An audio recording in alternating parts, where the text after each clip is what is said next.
Good morning. Well, we've begun our road trip. Yesterday we drove from Door County to the southwest part of Wisconsin and stayed overnight in Darlington, Wisconsin at an actual very nice city campground. They have non-electric 30 amp or 50 amp with a very newly remodeled shower and toilet house on site. They have a dump and a water fill. Very reasonable. Here, Teddy and I'll show you around.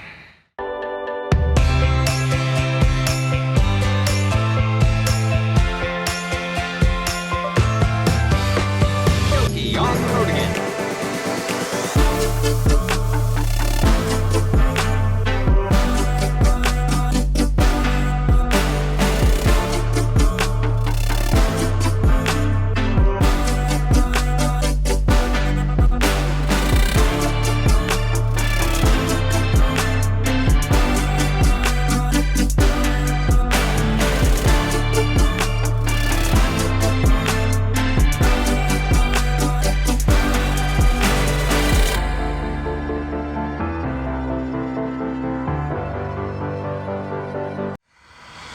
Alright, so we are at the Pentecosta River Campground in the city of Darlington, Wisconsin.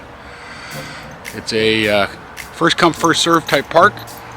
The sites are all gravel, pretty level, and spacious.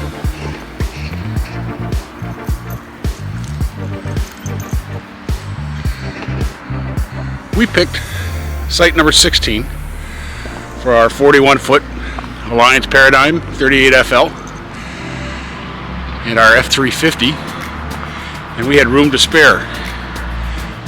Back end, although you could have just driven over the grass and pulled through, but very easy access. Come on, Teddy. So we're going to walk up to the front. I can show you the sign that shows you the number of sites, the costs. So we took a 50 amp site. It did get below freezing last night, so we needed the heat. Wanted to conserve on the propane. And it was $25 a night. Not bad. And as you can see, our fall colors are really starting to come in.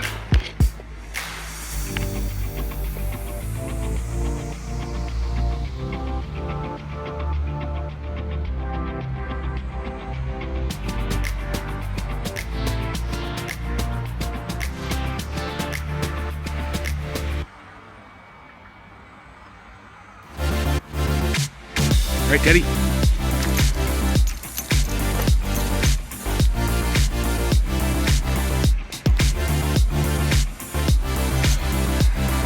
The sun's coming up. We're headed to New Mexico. Hey, there's a New Mexico. Tonight, I'm not sure where we're going to stay, but we'll certainly let you know. I'm looking, hopefully I can push into Oklahoma, because then we have a drive day tomorrow as well and arrive in Roswell, New Mexico on Sunday. So you might ask, why are we going to New Mexico? Well, number one, again, got below freezing last night, but we actually have a purpose. Two, actually. We're going to Roswell, New Mexico. We're going to meet up with the dry campers, and they're going to do a solar install on our Alliance. This is going to be quite the install, and it's going to allow us the freedom of movement, boondocking, and off-grid. Not to mention we can run our fridge while we travel now. We have the residential fridge.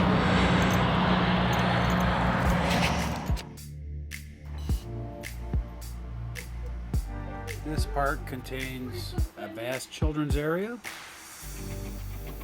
the welcome area, gives you the rates, the brief set of rules. There's even a portable library if you wish to borrow a book.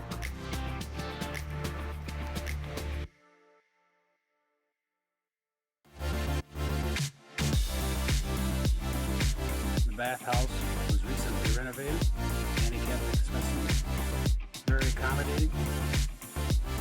Showers are included.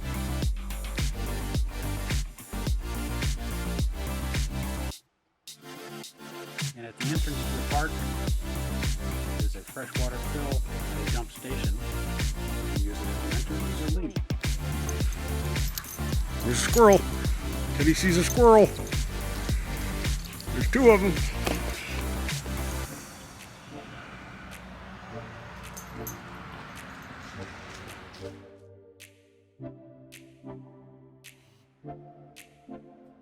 There are walking trails, biking trails, kayaks, UTVs, ATVs are all over, so use caution while driving, as well as the Amish in their little buggies.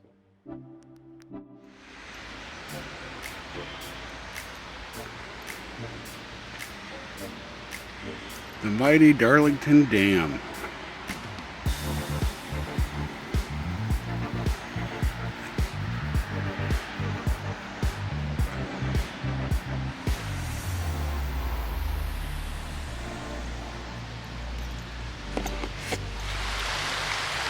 Look at those rapids.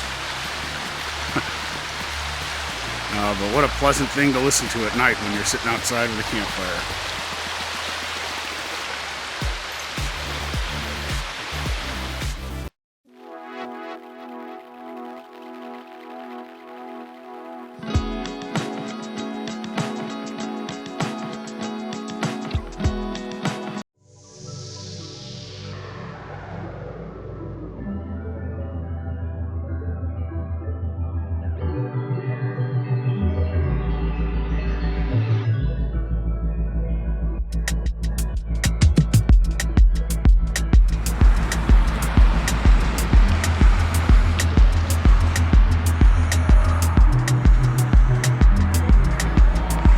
Level sights, and 6 of them. And here's the key. Dog park right across from us. Full Love's truck stop, as well as an Arby's. And the trucks don't even drive near us, other than behind on the main road. Give this a try.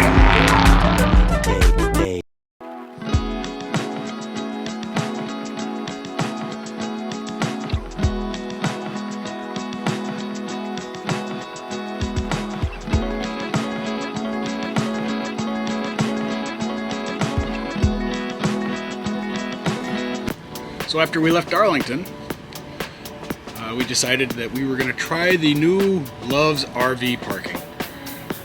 The first night was by choice. The second night, not so much. By necessity, but it was fine because we'll get to why in a minute. But I had no problems with the first night.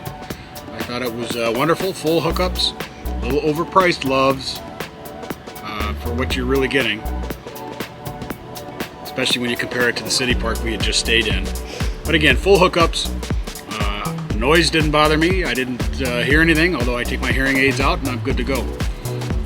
The second day, though, we had a lot of traffic problems in Kansas. 2 major accidents probably put us 2 to 3 hours behind. So we decided to tough it out and push it through. Found another Love's RV hookup that we could push through to in Texas, Dalhart, and pulled in there. Dalhart, Texas is a place. Dalhart, Texas. Yeah. Pulled in there, and we had already reserved our space online, so we knew we had it. We knew nobody would really care at what time we pulled in. And we pulled in late. About 10:30. Yeah, 10 p.m. at night. You can't do that into a campground. You can't show up at 10:30 at night. That would be rude. But Travel Plaza could care less. Right. So that was the big advantage.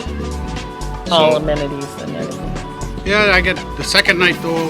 I was not aware that there were train tracks there, and that woke me up in the morning. Ironically, I didn't hear the train that time. Well, Tylenol PM does wonders. So, what are your pros and cons? The pros.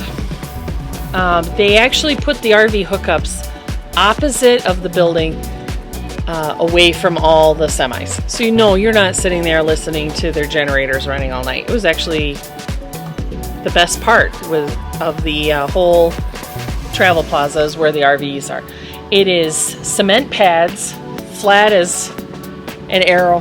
I mean, just flat, perfect. Can't do any better than that. Brand new electric pedestals, 30 and 50 amps. Couldn't be easier. Full water, sewer. I mean, it has everything except, you never dreamed as a kid of sleeping at a gas station. So you feel a little creepy for like the first couple of hours. You get over it, but and it's lit up like the sun. I mean, 4 o'clock in the morning, they have lights everywhere. It's for safety reasons, and I appreciated that. But it is lit up. So if you have trouble sleeping with light on and you're coming out through your shower and all that, you have to get the eye things. But the dog parks, can I tell you, the dog parks? There were 2 of them, one for big dogs, one for little dogs. Teddy did both because, he was the only one there. And that was awesome because after riding in a truck all day, the 5-month-old puppy was going nuts. And he got all the zoomies out at the dog parks. And then we had an Arby's to eat at right there. So we didn't have to unhook our truck. Under the camper. And we had a convenience store if we needed anything. We didn't, but Easy in, easy out. if you have a really tiny camper, the showers and the bathrooms at these Loves RV hookups are amazing. Amazing. You pay for that.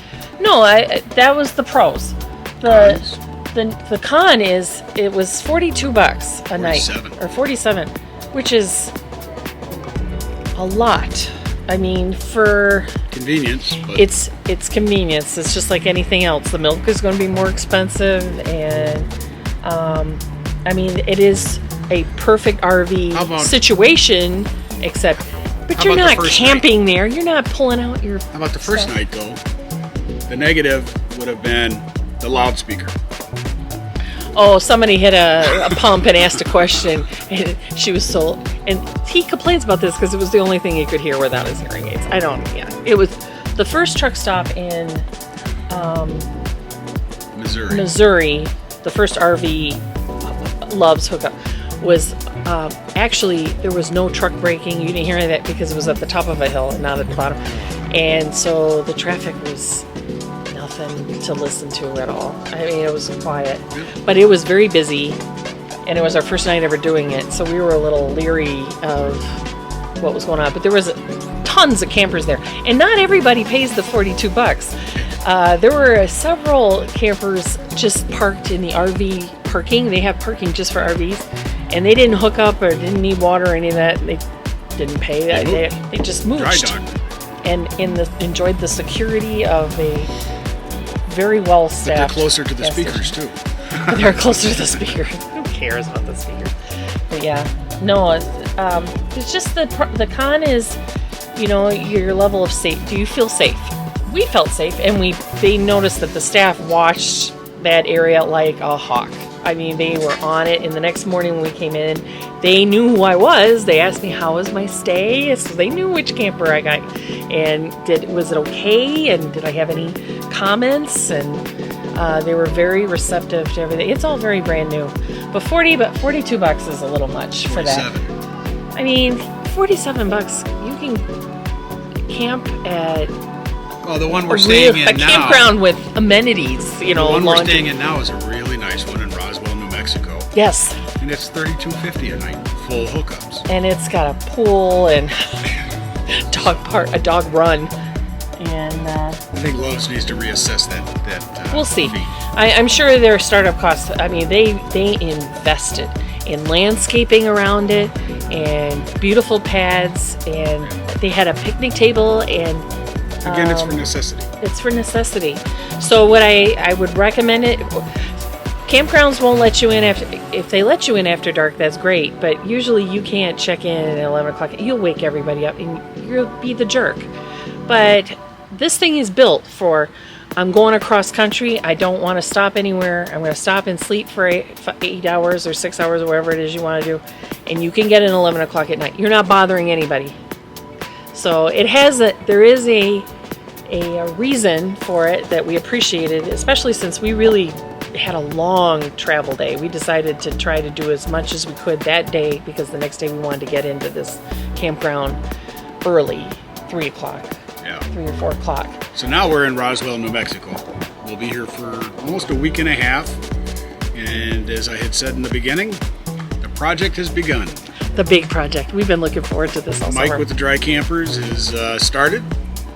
And that'll be a whole separate video. So please, if you like what you're seeing, hit the thumbs up. Please. If you want to see our solar install, and I know the people at Alliance do, hit that subscribe button so that you know when it drops. Yeah. We miss you all. I'll see you next time.